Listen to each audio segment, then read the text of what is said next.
Hello hi നമസ്കാരം. പൊടിയൻസിൻ്റെ പുതിയൊരു വീഡിയോയിലേക്ക് എല്ലാവർക്കും സ്വാഗതം.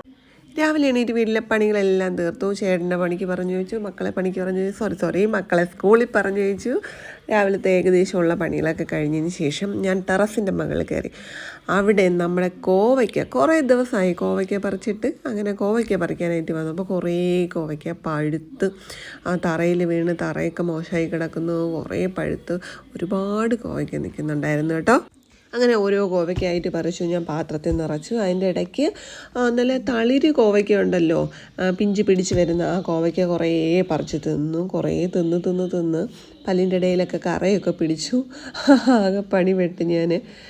ഈ തളിര് കോവയ്ക്ക തന്നെ എനിക്ക് ഭയങ്കര ഇഷ്ടമാണ് കേട്ടോ. നമ്മൾ വെള്ളരിക്കയൊക്കെ സലാഡ് വെള്ളരിക്കയൊക്കെ കരിമൂലാന്ന് പഠിച്ചതുപോലെ നല്ല ടേസ്റ്റാണ്. പിന്നെ ഈ ഷുഗറൊക്കെ ഉള്ളവർക്ക് തിന്നാൻ പറ്റിയ ഒരു സാധനമാണ് ഈ കോവയ്ക്ക. ഇത് താഴെയാണ് അതിൻ്റെ ഒരു മൂട് വരുന്നത്. അതിന് കുറച്ച് പടർത്തി ഇങ്ങ് മുകളിൽ ടെറസിലോട്ട് വിട്ടേക്കുക. നല്ല കാറ്റടിക്കുന്നുണ്ട്, ടാർപ്പയൊക്കെ പാറി പറന്ന് കളിക്കുന്നുണ്ട് കേട്ടോ.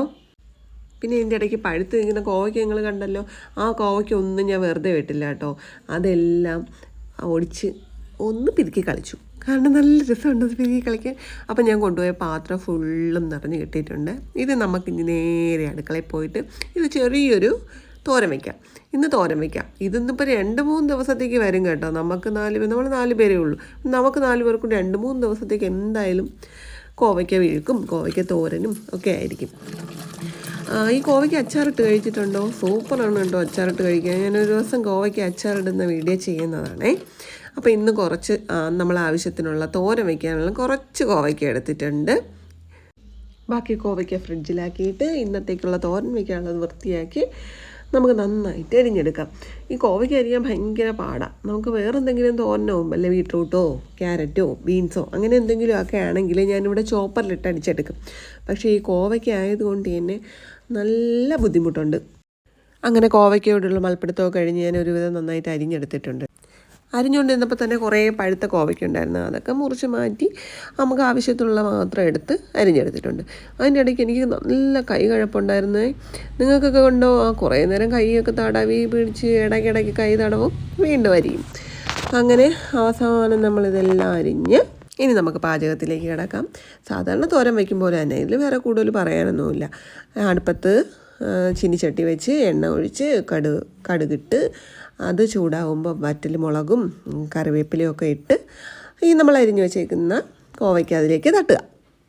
പിന്നെന്താ ശേഷം കുറച്ച് ഉപ്പിടണം. പാത്രം അടച്ച് വെച്ച് നന്നായിട്ട് വേവിക്കണം. ഇതിനിടയ്ക്ക് നമുക്ക് മുട്ടം പണി കിട്ടി കേട്ടോ. KCB ഞങ്ങളെ ചതിച്ചു.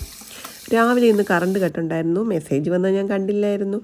അപ്പോൾ രാവിലെ ഞാൻ പാചകം ചെയ്തുകൊണ്ടിരുന്നപ്പോഴേ കറണ്ട് പോയി ഇടയ്ക്കിടയ്ക്ക് പോകുമ്പോൾ ഇടയ്ക്കിടയ്ക്ക് വരും. അങ്ങനെ എനിക്കൊരു ഡൗട്ട് തോന്നി. ഞാൻ ഫോൺ നോക്കിയപ്പോൾ മെസ്സേജ് അയച്ചേക്കുന്നു. KCBനെ കുറ്റം പറയാൻ പറ്റില്ല കേട്ടോ, കാരണം അവർ നേരത്തെ അറിയിച്ചിട്ടുണ്ടായിരുന്നു. പിന്നെ ഞാനറിയാത്ത എൻ്റെ മാത്രം കുറ്റമാണല്ലോ, അത് ഞാൻ സമ്മതിക്കുന്നു. പിന്നെ പണ്ട് മുതലേ ഉള്ളൊരു സ്വഭാവമാണ്, എന്ത് കാര്യം ചെയ്യണം അത് മാത്രം ചെയ്യില്ല, എന്ത് ചെയ്യണ്ട അത് മാത്രം ഞാൻ ചെയ്യും. അതെൻ്റെ ഒരു കഴിവാണ്. ഇന്ത്യ എൻ്റെ രാജ്യമായതുകൊണ്ടും അതിലുള്ള എല്ലാ സഹോദരന്മാരും എൻ്റെ സഹോദരികളായതുകൊണ്ടും എൻ്റെ കഴിവിൽ ഞാൻ അഭിമാനം കൊള്ളുന്നു. KCB ചതിച്ചെന്ന് വെച്ച് നമ്മളങ്ങനെ പറ്റിക്കാനൊന്നും പറ്റില്ല കേട്ടോ. 2-3 പ്രാവശ്യം കറണ്ട് പോയപ്പം എനിക്ക് എന്തോ പന്തികേട് മണത്തു. ഞാൻ അപ്പോഴേ ഫോൺ എടുത്ത് നോക്കിയപ്പോഴത്തേക്ക് ആ മെസ്സേജ് കിടക്കുന്നതണ്ടേ. അപ്പോൾ തന്നെ തേങ്ങ തിരുവി പെട്ടെന്ന് തോരത്തിന് അരച്ച് വെച്ചു, മീനിന് അരച്ച് വെച്ചു, എല്ലാം അരയ്ക്കാനുള്ള എല്ലാ സംവിധാനങ്ങളും റെഡിയാക്കി വെച്ചു. അതുകൊണ്ട് നമ്മളങ്ങനെ പറ്റിക്കാനൊന്നും പറ്റില്ല. തോരൻ റെഡിയാക്കിയപ്പോൾ നമ്മൾ അരപ്പിട്ടു, നന്നായിട്ട് മിക്സ് ചെയ്തെടുത്തു. ഹലോ, ആരും പൊക്കളയല്ലേ? എന്തായാലും ഇത്രയും കഥ കേട്ടില്ലേ? ഇനിയിപ്പം ഞാൻ ഉണ്ടിട്ട് പോവാം. ഇന്നത്തെ നമ്മൾ പ്രധാന വിശിഷ്ട അതിഥിയായിരുന്നു ചൂരമീനച്ചാർ. അപ്പോൾ അച്ചാറും കൂട്ടി ഞാനൊരു പിടി പിടിക്കുന്നു. അപ്പോൾ അടുത്ത വീഡിയോയുമായി കാണും വരെ എല്ലാവർക്കും tata, bye bye, see U.